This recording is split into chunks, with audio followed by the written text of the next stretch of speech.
Good afternoon from a sunny Women's Day.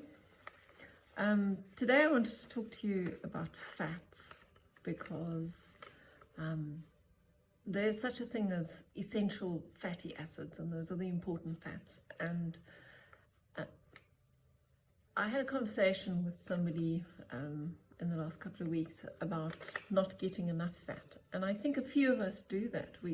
We've gotten so used to being careful about what fats we eat that we are not eating enough fat. We've got everything's gone into low fat or no fat or fat free and so on, and we're not thinking about which fats we're eating. We're just trying not to eat any fats, and that's actually not the right idea.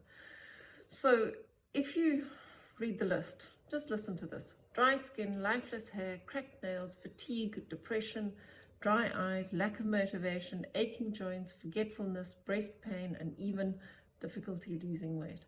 They're all signs of menopause, they're all signs of stress, and interestingly, they're all signs of essential fatty acid deficiency, EFAs. So the body doesn't actually make these essential fatty acids. We have to eat them. We have to get them in ourselves through food sources or through supplements. And the well-known ones are omega-3 and omega-6, and there's omega-9 as well. And so I wanted to talk about those and how we can get them into our diet. So omega-3, the strengths of omega-3 read like a wonder drug, right? They're effective at raising the energy levels, increasing stamina and performance, improving concentration, improving learning abilities, calmness, lowering cardiovascular disease, inhibiting cancer growth, increasing insulin sensitivity, speeding up healing of wounds, even surgery, decreasing inflammation and joint pain. Amazing. Okay. What's important to note, I mean, one of the first things everybody does then is goes out and gets omega-3 supplements, and I do it myself. Please be aware that those supplements can cause the blood to thin, so you should not be taking them if you're on a blood thinner, so you need to check with your doctor. And then you must stop them at least 3 days, but preferably a week before going to the dentist or having any surgery, because you don't want to have unnecessary bleeding. But there are natural causes, natural sources, and that's always a good idea. So the modern diet is too low in omega-3 and too high in omega-6, and too high in trans fats. And the problem with these ratios is it's quite important to get the ratios right, because these fats all compete with the same enzymes in the body to produce the good things that they do, right? And so our natural modern diet has too much of omega-6 and the trans fats, and not enough of omega-3 in them. So we need to get that balance right. So sources of omega-3, and omega-3 is broken into 3 different things: ALA, EPA, and DHA. We don't need to go into what they all are. But it's flaxseed, walnuts, soya beans, green leafy vegetables, fish and fish oil, very important. And so, whereas omega-6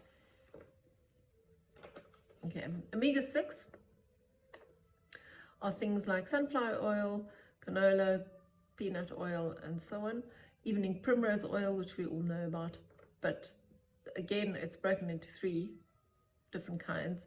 There's one called AA, and this is the one that is from meats and eggs and dairy, and that's the one that we've got to try and bring down. Okay, so if omega-3 read like a wonder drug, the trans fats reads like a horror story.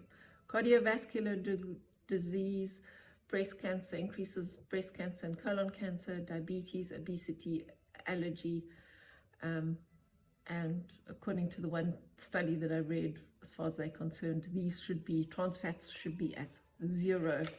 Okay, so sources of trans fats are cakes, cookies, crackers, all those kinds of things. They're processed foods, right? Margarine, very bad one. Chips, popcorn, fried potatoes, breakfast cereals, candy, all of those kinds of things are going to have trans fats in them. And animal fats. And then the important things to look for as supplements in foods are when they talk about partially hydrogenated oils, that one, okay, and palm oil. Palm oil you want to avoid because of health reasons at one level, but also because of ethical reasons. It's known for deforestation and also unhealthy or unkind working conditions for the workers. I'm just going to find where the rest of my notes are. There we go. So this is what we need to do, where to find these essential fats. So extra virgin oils, especially extra virgin olive oil, are very important. The extra virgin olive oil refers to how the olive oil is produced out of the olive, and it is the most pure way. Nuts, seeds, nut butters, but you must check your nut butters don't have palm oil in them, don't have sugar in them. Tahini is a brilliant source of good fats because it's sesame seeds, basically, and oily fish. Mackerel is my favorite, but there are other ones. And then there's some notes I wanted to share on cooking with oils, but before I do that, I just wanted to show in the Wayless book, because you know, Wayless very kindly does lots of things for us. Right, here you'll see nuts, and the symbol that goes with nuts. So that M is monounsaturated, that's what you want, monounsaturated, and that little fish is omega-3. And you will find that listed, this is the book that's got all the foods in there. Listed here are avocado, flax seeds, nuts, olive oil, olives, peanut butter, peanut oil, all the seeds, sunflower oil, tahini, okay, so and olive oil.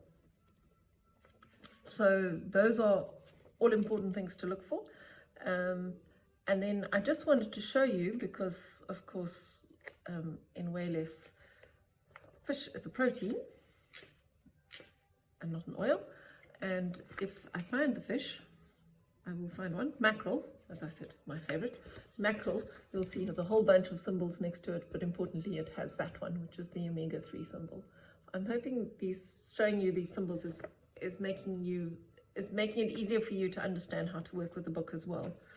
And then I just wanted to talk about cooking with these, or using oils, just the ordinary oils. Okay, so if you're going to do low heat cooking, so I have spoiled myself recently with the Le Creuset that was on sale.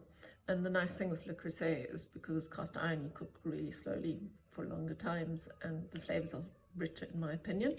So I use olive oil in that because it's a low heat. So low heat cooking, you can use olive oil. Olive oil raw is preferred. If you're going to do frying and high temperature stuff, so let me just go back a note here. They talk about the smoke point in oil. So olive oil has a low smoke point. And the smoke point is when, if you heat oil, it starts smoking. And when it starts smoking, that's when it's changed, right? That's when it's gone through and it's broken down. And when it's broken down, it's no longer a good thing.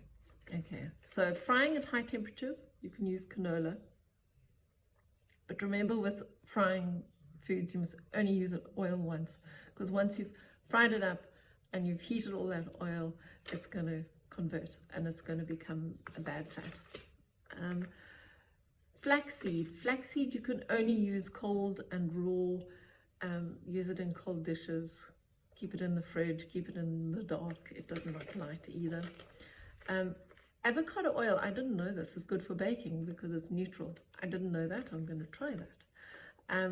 Sesame oil, of course, has that very strong flavor, which is delicious sometimes, but sometimes not wanted. It has a very, very high smoke point, which is why it's used for stir frying. Yeah, and you only need a tiny amount of sesame oil to be enough. So use it for that. Grapeseed oil and sunflower oil are both sources of vitamin E and great for roasting vegetables. Grapeseed oil apparently particularly. Curiously for me, coconut oil doesn't always get the nod. I thought coconut oil was really good, but there's some controversy about it. Some people say it is and some people say it isn't. So it seems like a better idea to use some of the other oils and not the coconut oil. I've always been sort of doing frying in coconut oil, but I think maybe I will switch now to canola oil and just only use it once. Seems like a much easier way of doing things. I hope this is interesting. I hope this has given you some ideas. It is important to make sure that you get your full formula of fats, and try and make good decisions about those fats. Keep them raw as much as you can. Margarine is like one of the real baddies. I was going to read out those things to you. The things to avoid. All of these sources, there we go, sources of trans fats, all the processed foods that you must avoid. And in the middle of all of that is margarine. So I make a spreadable batter by mixing butter and olive oil in equal parts. It means that I'm getting the good fat of the olive oil. The butter, I'm using less butter and it's easier to spread. And in winter, I actually increase that ratio more towards the oil.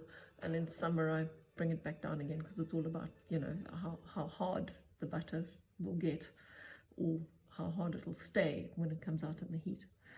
And the other thing that I've done in the past is I've made mayonnaise with light olive oil. Light olive oil has less flavor, not less oil in it, but less flavor in it. And that's worked quite well. At the moment, I can't seem to find that light olive oil. I don't know if that's a function of lockdown farming practices or what that is, but I just can't find it at the moment. Have your full portion of fats. Try and make them raw as much as possible. Eat avocados, eat your olives, eat nuts. If you're not cooking with oil at all, and there's no harm in not cooking with oil, you can sweat onions in water. You don't need oil. So try and avoid using oil heated and try as much as possible to go for your oils raw. And have a great week and a great rest of the Women's Day. And I shall see many of you tomorrow, I hope, Tuesday, or if not directly see you, I will see you on the WhatsApp. Have a great week. Bye.